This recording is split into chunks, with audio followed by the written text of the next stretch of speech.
So I'm here to talk about my girl D. Well, she was my girl until they area starked her. Now, if you guys don't know what area starked means, they turned her into something completely, I don't know what the fuck, towards the end. And I don't know what the fuck HBO's doing. Is HBO like running around here telling creators, it's like, oh, just make sure there's an Arya Stark at the end. Just do it. It'll work. All the above. We'll love you for it. Everybody will love you for it. Nobody will love you for it. Stop doing this, HBO. And writers who write for HBO, stop falling into the trap. Think for yourself. Don't be sheeple, people. If you're sorry, yeah, it's about the world. It's about the world. This is me, I'm so royal. Oh, Misha. I have been staring into the void for the last hour, trying to figure out where out of your ass did you pull this fuckery for this show. I swear to God, did you not watch Reading Rainbow, or am I just smoking crack? Good evening, ladies and gentlemen. This is your girl Crow, and this is Let's Be Honest, reviews, rants, and more. Wow, we got a lot to get into today. It is going to be a doozy, and I am going to be talking about in this two-parter series a thing about colorism. Okay, I swear to goodness, and how Misha Green has failed to represent colorism in this show, and how she actually just projected she just projected colorism even more. I don't know how you can fuck up something that bad. I swear to God, it's like the last dying batteries in my vibrator. Misha fucking failed me. I don't get it at all. I just, oh God, girl, why?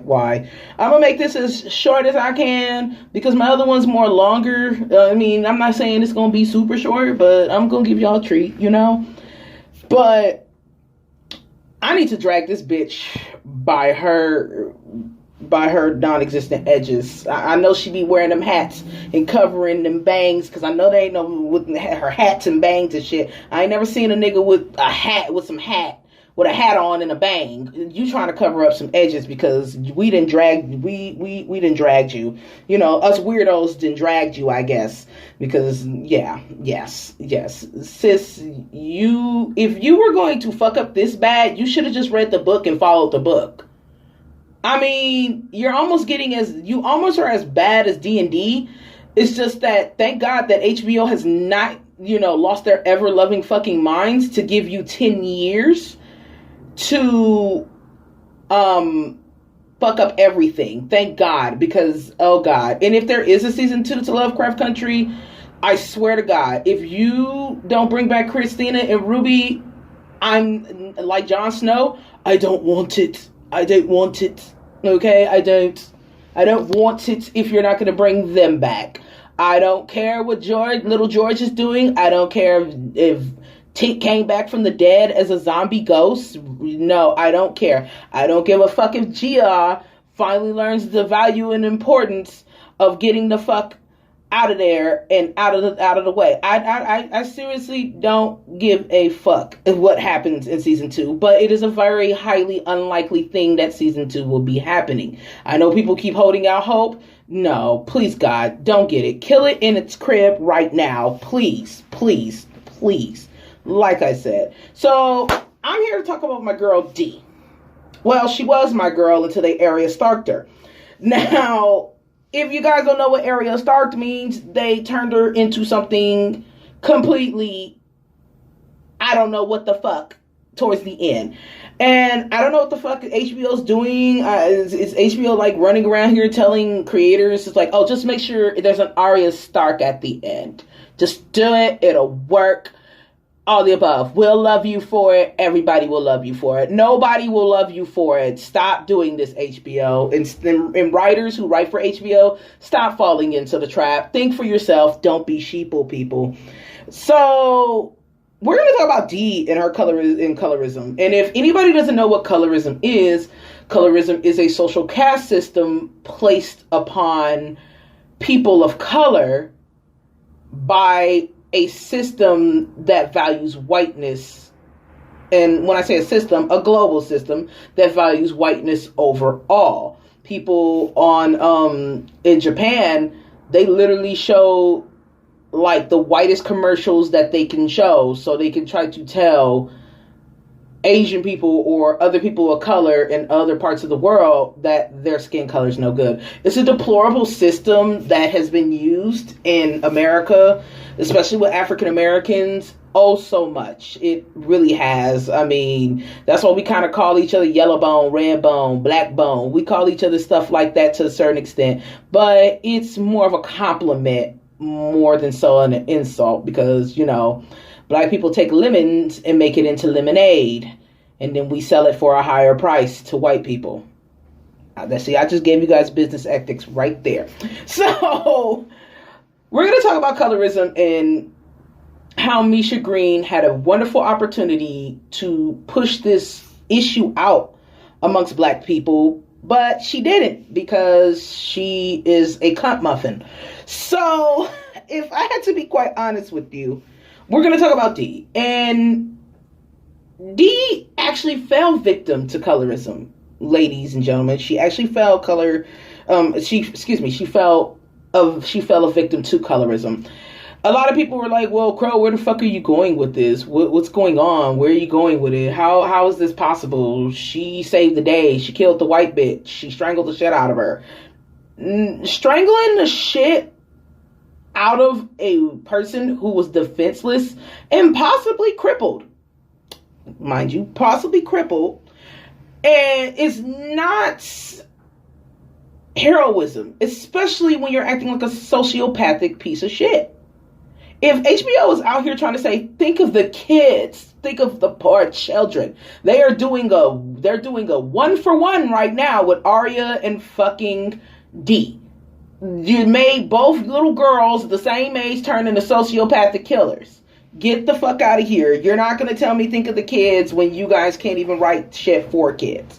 Okay, now, and Misha Green had a wonderful platform to tell her story. Same with Jordan Peele and J.J. Abrams. But why J.J. Abrams is even there, I have no fucking idea. I mean, you literally pissed over Star Wars, cuz I'm not about to be out here. No. Oh, God. Take him somewhere. I can forget Jordan Peele because, you know, there's a situation of he has a problem telling a story to a certain extent. But I cannot, for the love of God, forgive J.J. Abrams. You have fucked up 3 times. 3 times is one too many for me. Go sit in a dumpster fire somewhere. Please, God, just do it for everybody. Just do it. You're not helping anybody. But let me get back to Dee. With Dee killing Christina, it didn't show her being a hero. It showed her being a killer. And in a world of 2020, which has literally fucked humanity with no lube, the last thing we should be looking at as a black audience is a little girl, a little chocolate black girl, strangling the shit out of a white person. The whole point of Black Lives Matter movement is to not be seen as fucking stranglers. I mean, great. Now you got white people watching this show, and now they gonna think little 14-year-old girls is strangling the shit out of them. Now you got niggas in their own house getting ready to be scared that somebody gonna Night King them or something. I mean, or strangle the shit out of them. Okay, like, what are you putting out, Misha? Come on. What are you putting out? I'm not saying she made the Game of Thrones. Thank God she didn't. It would have been even worse. But, you know, no. And the situation of it is there's so much that could have been done positive with Dee's character. And it could have been a learning lesson for her because of the situation that her friend Bobo Emmett Till, who's a real character, and not even a real character, a real young human man. He would have been about at least my grandpa's age if he had lived. He would have been 77, or, you know, he would have at least if he had lived.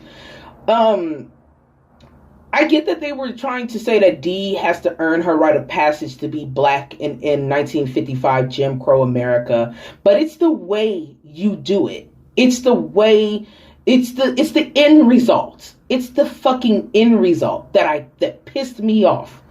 So now she's this, oh, I'm gonna be black and militant and strangle the shit out of white people kind of girl. Like, no, especially when it's a woman who didn't do anything to her. I mean, did you just realize that you just made a little black dark-skinned girl look like a black supremacist? You gave white people an excuse to say this little dark-skinned girl is a black supremacist. You literally did. You literally did, Misha Green. Thank you. You told the story that nobody wanted to fucking hear, you idiot. I swear to God, nobody want to fucking hear. I didn't want to hear it. I didn't want to see that. There was so many creative ways you could have went with Dee. You could have had Dee go back in time with her mom somewhere, or had her mom fix the time machine again to go back in time and correct and understand what Christina was doing. Which Hippolyta, we gonna get on that fuck. We gonna get on her head in a minute too. I don't know how the hell you gonna sit there and stand there and participate in a ritual where your daughter gets your life saved by this white woman, but you just gonna let her go out and strangle shit out of Christina. Okay, all right, I see you. Once again, nobody's watching Dee, okay? And the situation is, making a little girl into a black sociopathic killer is not the way to go, people. In a world where we're already demonized by the color of our skin, to go ahead and say, well, she killed, let's just do this. I understand enough is enough, black people, but that was not cool. And in its own way, it is colorism itself, because it paints a target to shorten our lives. The imagery that we watch often does tell paths within our daily lives. Because some niggas around here today in 2020 don't know how to separate fiction from fucking reality. Okay? I obviously do, but some people don't. Okay? Like I said, I may hate the character Letty, but I love Jury. She still acted the fuck out of that role. It's just that Letty is a turnip-headed ass bitch. But we're not gonna talk about turnip-headed ass bitches right now, okay? But it's like a chicken and egg paradox. It really is with Dee in doing that. It's like, is she a victim of colorism because she strangled a white woman? Or is she a hero? It depends on what side of the coin you're dealing with. And no, she's not a fucking hero. She's a victim of colorism by Misha Green's shitty design of writing. And not to mention that every dark-skinned character in this goddamn series, Montrose, Hippolyta, Ruby, even stank-ass, like, Tick, are all demonized. All the dark skins are demonized. How does this work? And we're not going to get, I mean, even though Montrose is a victim of colorism based on Misha Green's shitty writing, Montrose is a victim of staying in the fucking closet all damn day. But he's not a complete victim because he's a piece of shit too, because he abused his son for years and years and years. So in terminology, it's no. Every dark person, if you watch Lovecraft Country, every fucking dark skin person does not exactly get a happy ending, and they're all assholes somehow. And yet, yes, Letty is an asshole, but her assholism is not dragged out to such extended heights the way other people's stuff is. And like I said, it's de-killing Christina is, and I know I'm saying Christina a lot because I am a Ruby and Christina simp. I will say that, but doing that and making her this badass character is not going to give her, the Black Girls Rule Award. Fuck that. No. You know, there's other little black girls that play roles and play it in serious shit and still are black girls who rule and still have wonderful things. I believe the little girl from Blackish who plays, I think her name is Deanna. I forgot her name. She's a little girl who's sociopathic, not the older sister who's on Grownish. I haven't seen it in years because I don't really watch much TV. But she has a positive impact. There's so much going on with the science fiction of the story that could have pushed Dee from out of her pain with Emma Till and placed it in another kind of area for her. But you took the cheap way out by strangling a white bitch to try to say that black people are better. Fuck you. Like, first of all, no, I'm not trying to get killed, Misha Green. Fuck your life. I'm not trying to get killed while you sit on your goddamn golden toilet and shit out crappy stories. No, I'm not trying to, sweetie. So change the different message and change the tone. Please, by God, just do it. All right? It's really not cool. And the thing that makes me angry is, too, by making her mad at these events, it signals something in people's brain of, oh, here come the dark-skinned black woman who always angry. Even though Hippolyta and Ruby did explain their shit, in a lot of ways, it's like, people are just gonna say, oh yeah, them dark-skins is angry. He's like, And when Letty gets mad at shit, oh, like, she's so cute when she gets mad. But when black people say, look when she gets angry. And then when you see people like fucking D strangling the shit out of people, say, oh yeah, this is why we can't, this is why we don't put our dicks in them. And it often wages the gap between black thick-skinned women or black beautiful chocolate women getting the love that they deserve. You literally try to be so progressive that you fucking looped back and weren't progressive. How the fuck do you do that? That's like, how the fuck do you do that?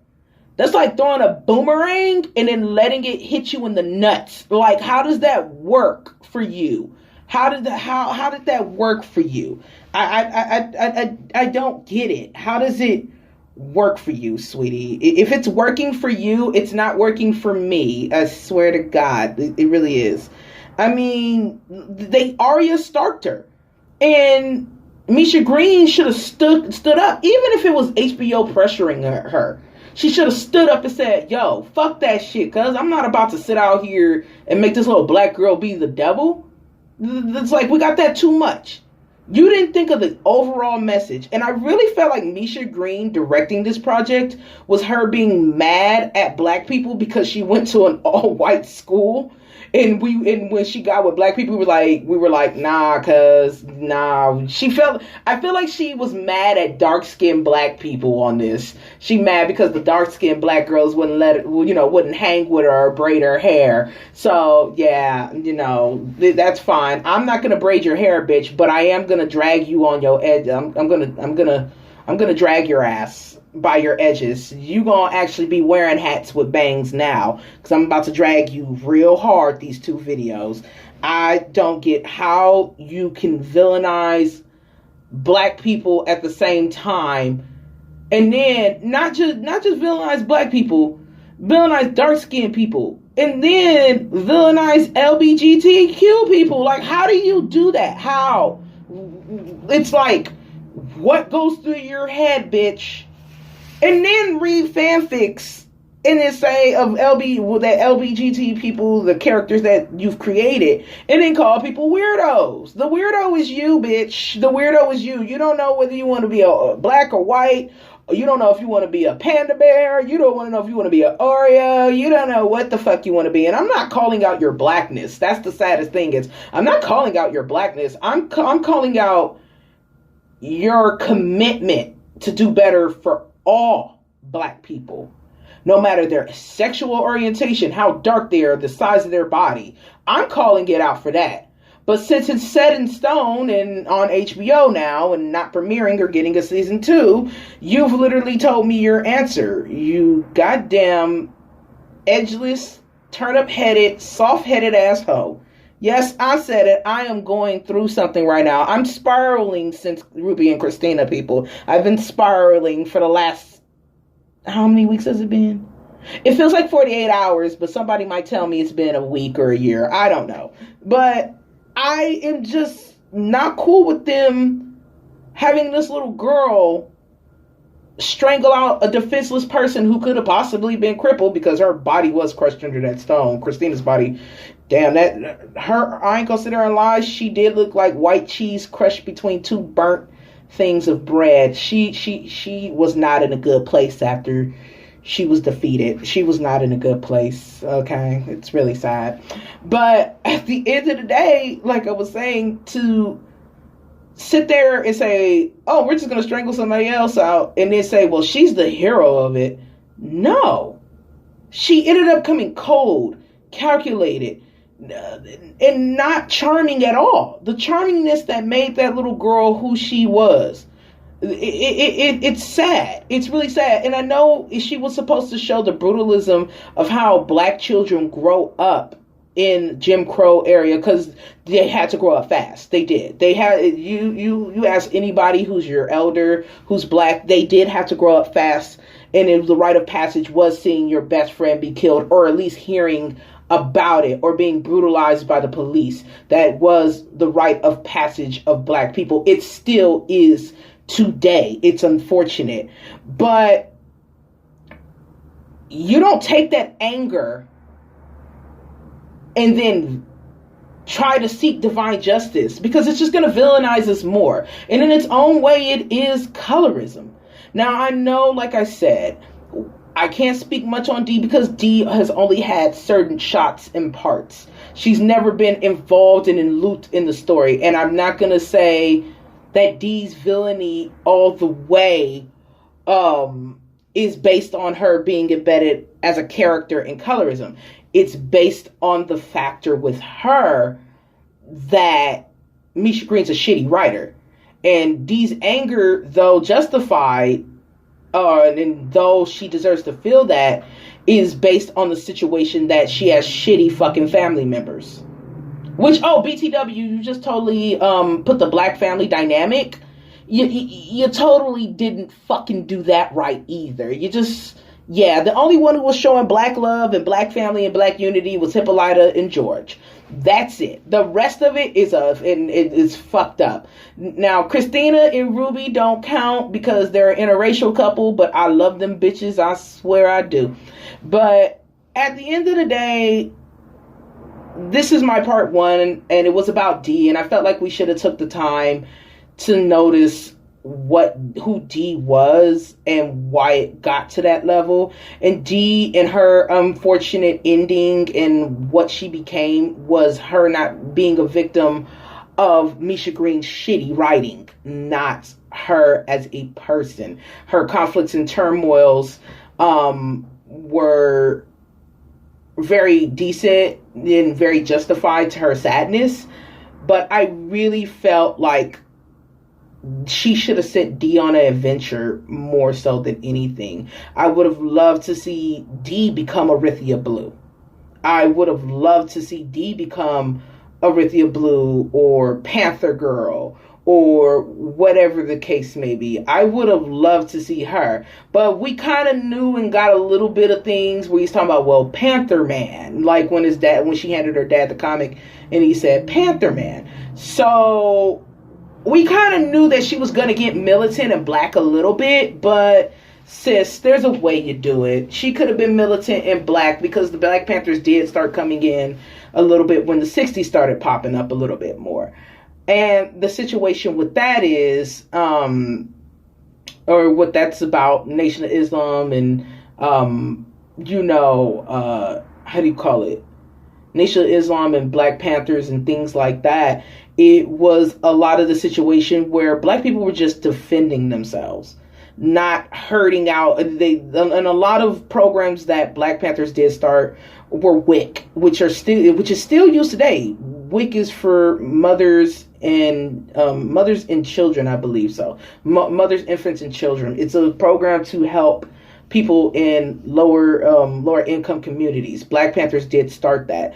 So if it was going to be a clue that Dee would be in the Black Panthers, and this is just my theory, because based on the comic that she handed her father before he died, why did you attach that radicalism to her?